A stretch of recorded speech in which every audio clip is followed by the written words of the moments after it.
Welcome to Burnout and Beyond podcast. I am your host, Victor Bartley, and in this space, we explore burnout intervention measures in the lives of people. Burnout syndrome is not anything new, but has been an existing pandemic within mainstream culture. Leaders in various industries have faced this in silence, but we want to encourage every listener that you are not alone, and burnout is an invitation to begin again.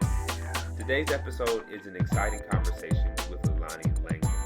She's a mother, wife, therapist, coach, and an incredible woman with a story to tell. She opens up the pages of her story to share what she's learned through her own experience with burnout and how it invited her to change her story.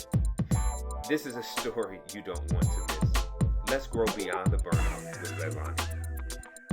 Hello, and welcome again to another episode of Burnout and Beyond. I am your host, Victor Bartley, and in this space, we are pleased to discuss the reality of burnout and the impact that it has on people's lives. And so today, we are pleased to welcome as our guest, Leilani Langdon. Welcome, Leilani, to the space. Thank you. Thank you for having me. I am looking forward to our conversation today. Oh no, it is my pleasure indeed to have you to share from your expertise, your experience, and your education on this topic of burnout. So, for our guests who may not know who you are, would you give us the 30-second commercial, if you will, of who you are and what you do? Yes. So my name is Leilani Langdon, and I am a therapist and a story coach. And I get to have the privilege of journeying through people's stories, helping them identify purpose and meaning, clarifying their story, understanding why things happen, but also helping them move forward. And so I love that I get to do both, right? I get to journey through their past, but then also help them move into their future. And so it's been an exciting ride. I'm also a mom of 3, and my life is pretty crazy. But even in all of that, I get to find time to do the things that I love. And I'm also the host of a show called What's Your Story Live. And we do exactly that. We journey through the lives of others to inspire the audience to want to know their story. And I think that is a huge part of our life's journey, is understanding who we are, who God has called us to be, and moving in that purpose. So yeah, that's a little bit of who I am. Okay, awesome. So as you talk about stories, burnout can be a part of people's story. Yeah. And sometimes they may not always recognize it, as you are, as a storyteller and a story coach, rather, you help bring these various elements out. Is there a personal experience or one that you recognize from clients when they are in the midst of burnout? Yeah, absolutely. I mean, I'll share a personal story Okay. specifically because it was the first time in my life that I actually recognized that I was burned out and needed to do something about it. Okay. So about 2017, we transitioned from Michigan to Illinois. We did a big move with one baby. I was pregnant, and my husband was still working in Michigan, so he's traveling an hour and 45 minutes. I am working for a 40-hour job at a high demand church, right? We were growing exponentially. There were no working hours. I mean, I would go at 9 a.m., come home at 3:30, 4 o'clock, but text messages and emails and demands and board meetings and this meeting. And, it was just excessive to the point where I was now then bringing my kids to work with me, right? I had a crib in my office. I had a crib in my office, and during meetings, I would pray that the babies would stay asleep. I'm pretty much single mothering at this point because my husband is traveling back and forth. He's doing a 3-hour commute a day, and I was under an immense amount of stress. I couldn't be fully present to anybody, and I remember this one particular moment where my husband comes home. And I am lying on the floor in our bedroom, and I am bawling my eyes out.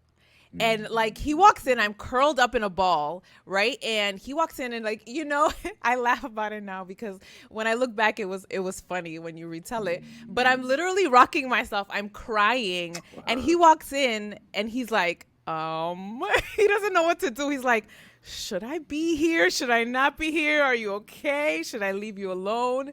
And in that moment, he knelt down and he was like, what's going on? And it was the first time that I was just like, I am completely done. I don't want to work here. I don't want to live here. I want to move. I want to run away.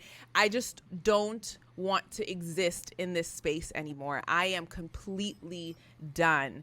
And it was this like perfect storm of job, work, personal expectations, being a wife, being a mom, having to be what everybody else wanted me to be and not taking care of myself, to the point where I was just, I can't do this anymore. It was a breaking point that also was brought up, was led up by physical reactions to the stress and the burnout that I was experiencing, right? I was experiencing dizzy spells. I was having all of these physical ailments that all the doctors were like, you're fine. Nothing is wrong. Nothing is physiologically wrong with your body. And I'm like, well, but there's something wrong. But what was wrong was that I was burned out. I had passed the point of taking care of myself and being able to manage the amount of demands on my life, to set better boundaries and to protect my emotional and mental health.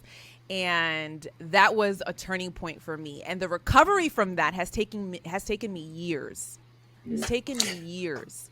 No, you have unloaded so much in those few minutes. No, I absolutely love it. I want to backtrack. There were a couple of points that I really resonated with. One you mentioned about the crib and the office space, and it's interesting how various opportunities can be interpreted differently. As a active member on LinkedIn, there are some pictures that I've seen of working moms who are appreciative to be able to have their child at work and to have a space carved out. And you're saying like it actually interfered. It just blurred the lines for you. Absolutely. And so, I appreciate just the reality that we're diverse. We have different needs.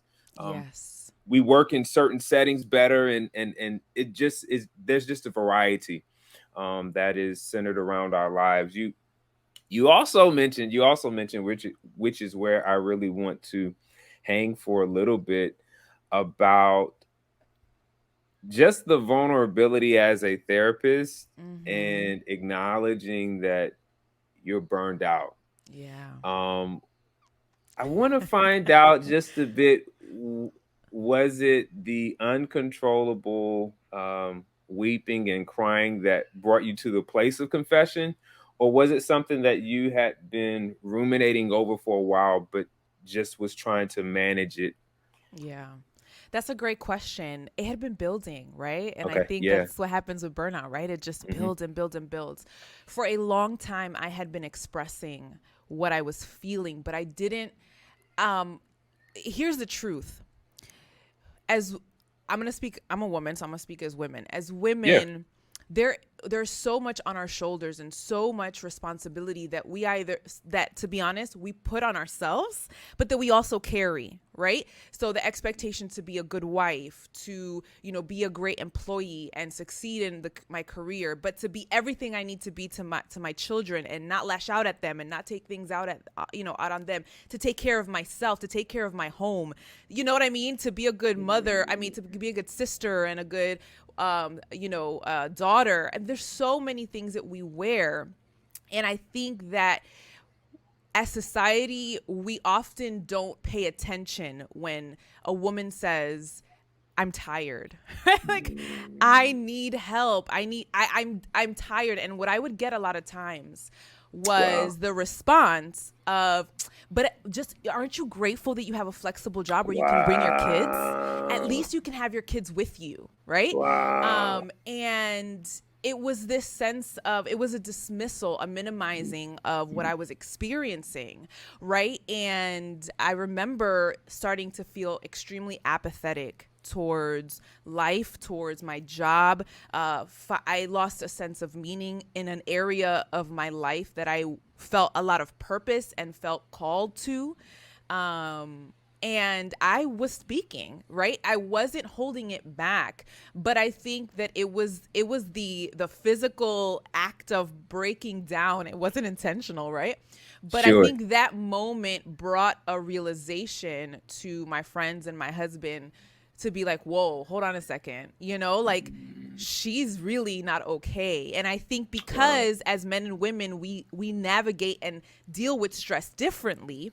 It's, sometimes it's hard to understand how maybe, you are not handling this well, even though it's hard and it's stressful, but I'm handling it okay. Right. And so there is that tension. And I think the physical outburst was that moment of like, hold on a second, this really is real. This isn't just something she's not trying to get another vacation, or she's not just like needs to go to get a pedicure or massage. No. Like she's really experiencing some mental and physical turmoil that needs to be addressed beyond just, hey, take a break. Right. So. Wow. No, that's extremely powerful, because one of the things and likewise in this space of burnout, it's so personal for me because it's been my experience and my own journey as well. And so I deeply connect with, just how you articulated that it was building up. It was something I was building up, and the external expression of it and you uncontrollably crying is what really grabbed people's attention. But I appreciate you highlighting that you did say something. That others around you may not have been as emotionally aware or empathetic to just the reality that we all have different capacities. Yes. We don't have the ability to carry the same weight. We don't have the ability to do the same things. We weren't wired that way. No. I was talking with someone, and they were mentioning how you can be, if you find a job that you love, then you'll never burn out. And I said, like, that's not how burnout works.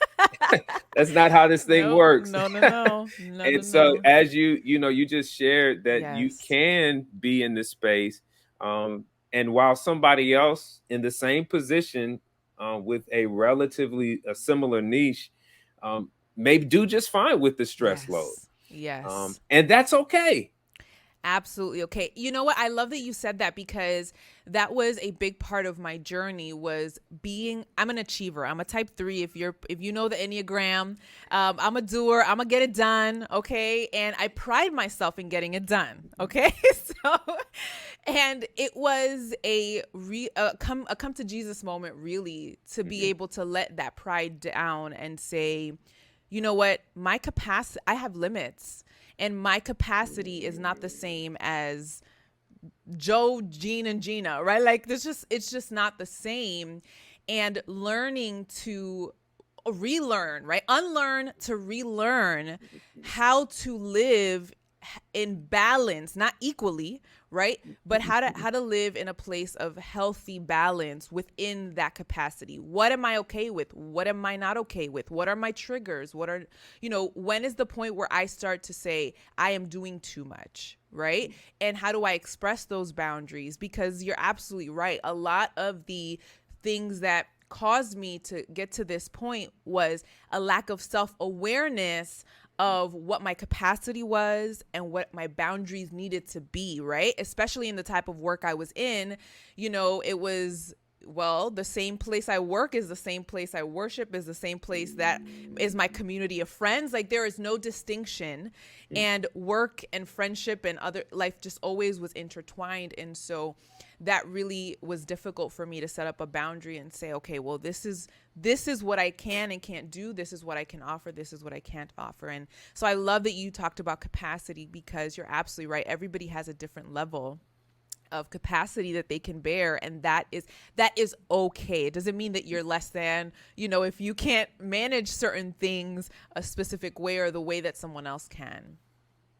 No, absolutely, absolutely, absolutely. It's it's so incredibly refreshing to hear, what you're sharing about, recognizing and really of sorts going through a resocialization, a Yes. desocialization of how you were brought up or how you interpreted life, Yeah. how you, the meaning that you gave to experiences. And so much of this happens and we don't even realize it's happening. Absolutely.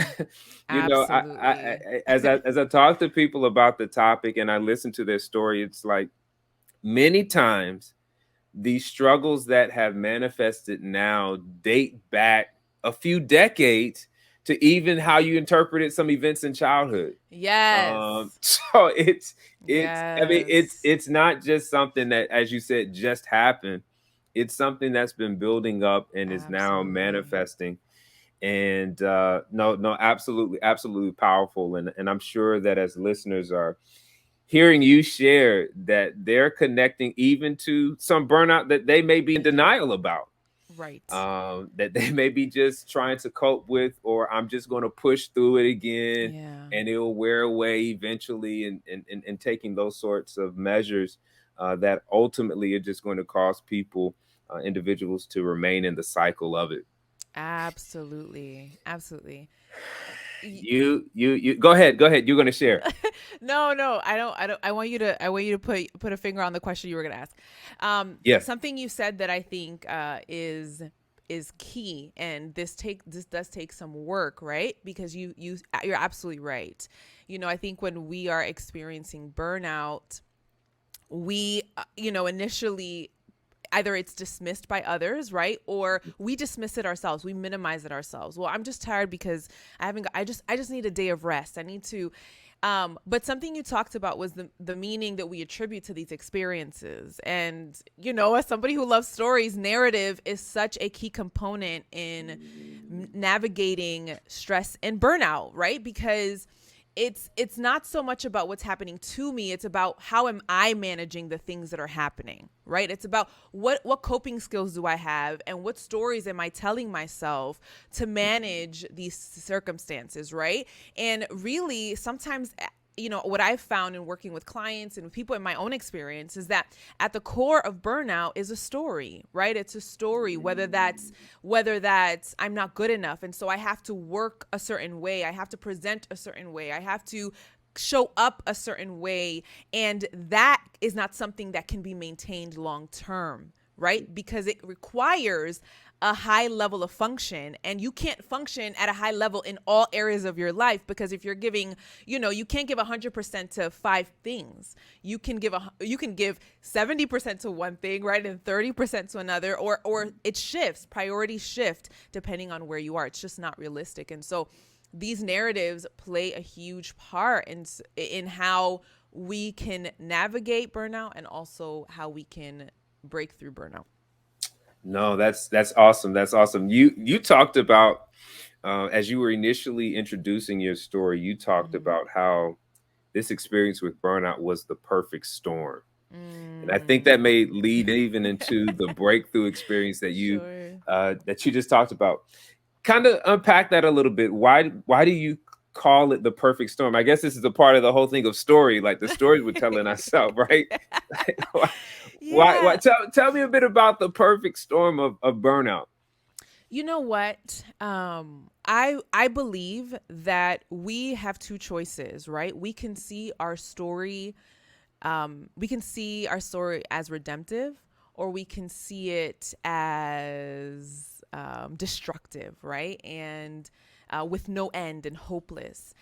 And I think what that was, and we all have defining moments in our lives. We all have catalysts, right? Things that either will propel us towards redemption and growth, or will keep us stuck, right? And will cause us to ultimately lose sight of purpose and meaning and, things of that sort. And so I think when I say a perfect storm, because it really was a catalyst. It was a pivotal moment in my life where there was nothing after it was going to be the same. Right. So it was a moment in my life where I had to face it and say, okay, Leilani, are you going to actually address the things in your life that you said, for example, right? Habits, themes, stories, right? Limiting beliefs that I had held from childhood, right? That all contributed to the habits and the behaviors that I was living in and moving in, that led to me being unable to manage the situations that ultimately caused burnout. And so the perfect storm was this, okay, all of these things I can no longer manage. I can no longer carry it, right? I'm about to buckle. I don't know if you've ever, you're in the gym and you're like, you're trying to do that squat, that back Too squat much. for me always. Yes. One more time. Right. Especially when you're in class and I'm like, I'm competitive. I'm a 3. So I'm like, oh no, you ain't gonna show me out. I'm about to do that one more time. And then, you just buckle, Sure. right? And so it's that moment of buckling, and it's just saying that the humility and the self-shame of saying like, I've failed in this area of my life, right? But the perfect storm is that beauty of saying, yes, but I have now an amazing opportunity to rewrite the story. I can do something different. I can come in. I have a choice. And I think a lot of us get stuck believing that we don't have a choice, that what is. No, nothing is helpless. Nothing is hopeless. There is always something that you can do. And in that moment, it was that realization of like, I have some inner work to do. I have some real work to do for myself first and foremost, but also for the people that love me, right? If I can't be present and whole for myself, then I can't be present and whole for them, right? And the reality is that whatever happens to us impacts others, right? So I'm more irritable. I may yell at my kids more, right? I may snap at my husband and he's like, whoa, what just happened? And it's not because of him. It's because of me. It's because of what's happening inside. So that's what I mean by that perfect storm. It was that catalyst, a defining moment. It's like, I knew I had a choice, and the choice was I wanted to be the hero in my own story. I wanted to say, no, I'm going to overcome this, and I'm going to make sure that I never allow myself to be back in this space. Wow. No, I love the analogy. I absolutely love the analogy. And I believe that exactly what you've articulated is what so many listeners need to hear, and also fully embrace that this is a pivot point, that the awareness, similar to the way sickness works, that it's letting you know that something is in your body that needs to get out. And so that awareness has alerted you to the fact that you need to provide the need that your body has. And so absolutely. I absolutely love that analogy of the perfect storm.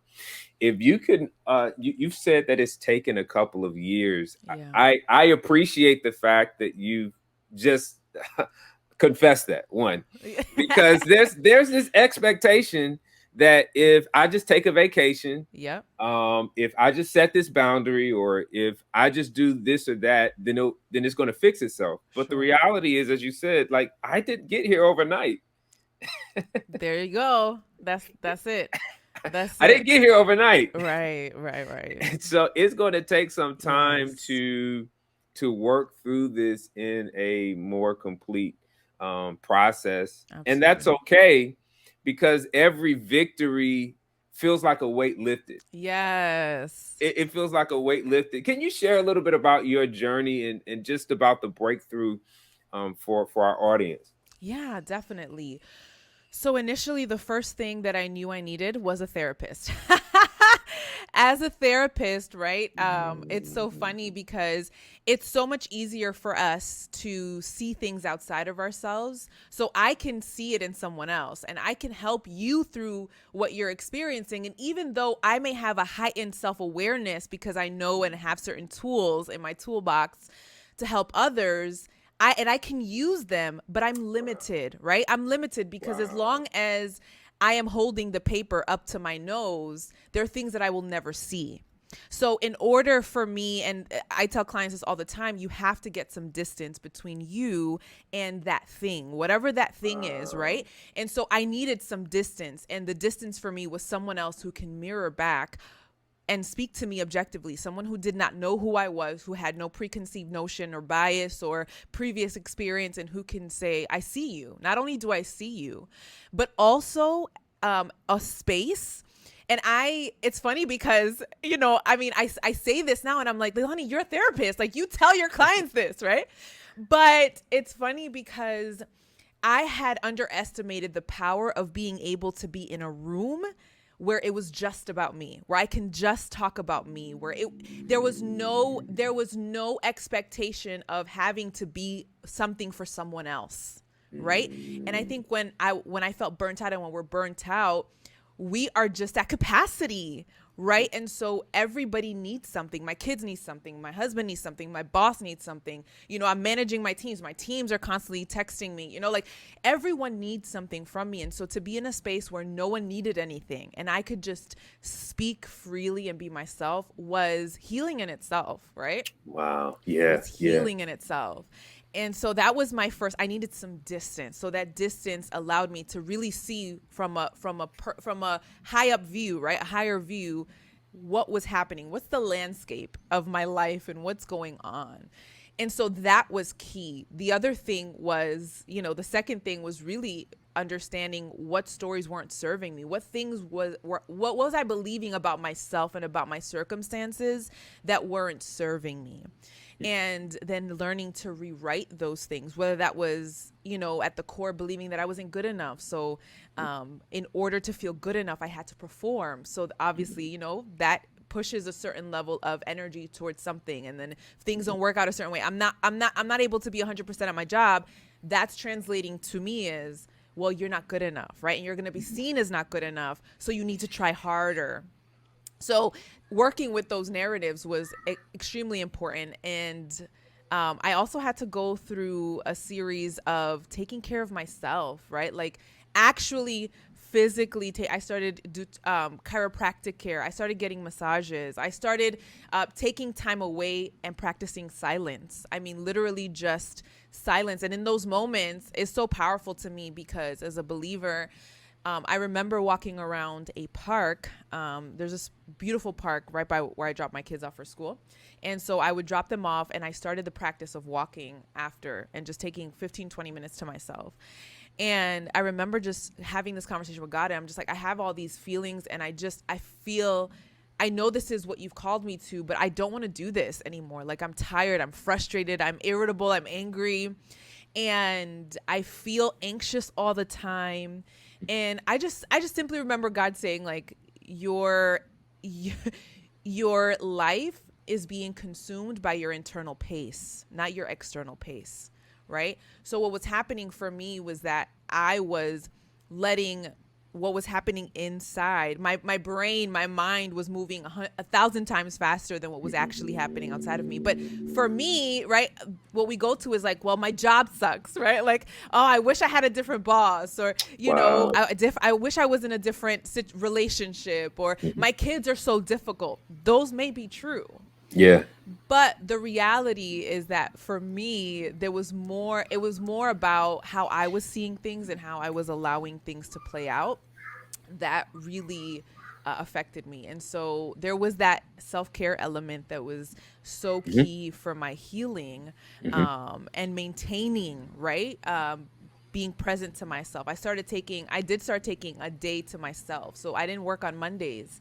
And so my husband was gracious enough to be like, I'll handle the kids on Monday. You do whatever you want to do. You want to sleep in, you want to go to the gym, you want to whatever. And so that really helped get me the distance that I needed. And so, but that's taken time, right? Because it's a lot of self-work and it's a lot of working through the guilt that comes when you feel like I should be doing something. I should be productive.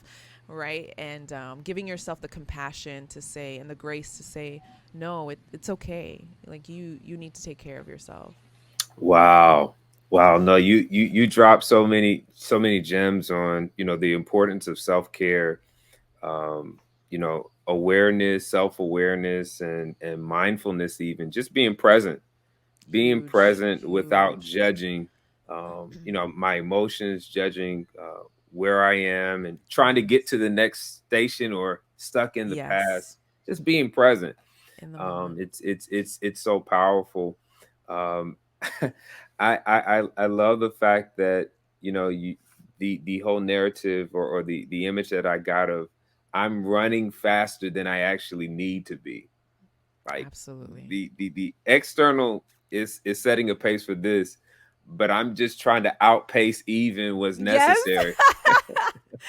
Absolutely, Victor. Yeah. I'll tell you this one story. So Yeah. a few years ago, my husband sent me to. It just tells you the place I was in around the same time.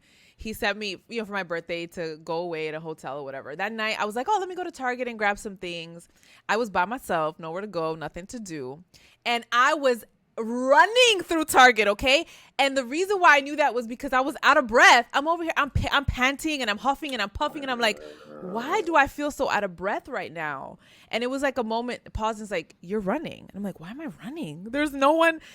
But it just spoke to the internal pace, right? And my Wow. body was expressing what was happening internally. And I literally had to like be present in that moment and go, I'm gonna walk slowly, Yeah. right? And it Yeah. took everything in me, right? Wow. Because my internal pace was at 100. And I Mhm. literally started to walk slowly, and I was like, okay, this is what this is. Like, it was just such Wow. a out of body experience, but it's an Wow. illustration to what was happening.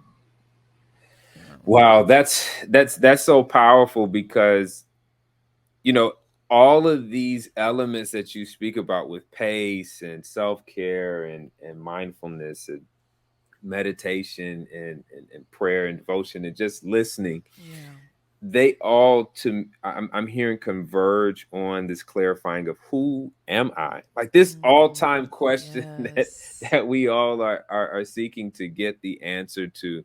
Yeah. Who am I? Like when the work stops, when my husband isn't around, when my Yes. kids aren't around, or when everyone else isn't pulling at me, like who am I? And am I at peace with who I am? And no, That's a good I question. absolutely love how each of these elements are pulling, or really just drawing from, at least it seems, from this ultimate question, Yeah. and how you were feeding and continue to feed that in your intervention journey Yeah. forward. Now that's super cool, super cool. Thank you. If you could share with our audience, just as they're saying, like, wow, you've compacted your journey in a few minutes. I'm just needing to know how to get started. I need to know how to get started. You've given me enough. I'm gonna have to replay this a few Yeah, times yeah, and yeah, listen yeah, to. yeah. But what would you recommend for listeners to get started with their intervention journey? Mm, that's a great question. And, you know, the truth is that it's going to depend on the person and the circumstance. But I Sure, think sure.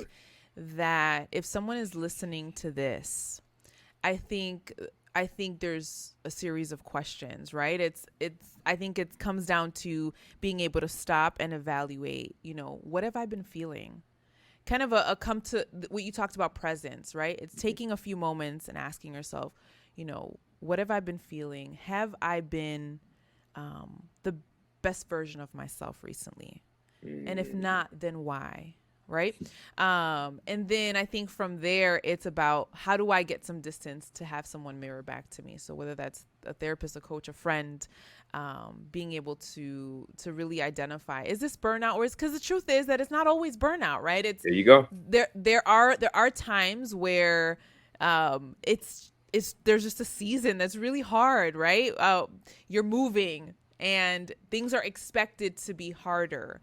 But when it comes to burnout, that it's that prolonged exhaustion, that Mhm, apathy, the mhm. the disdain, the irritation, the anger.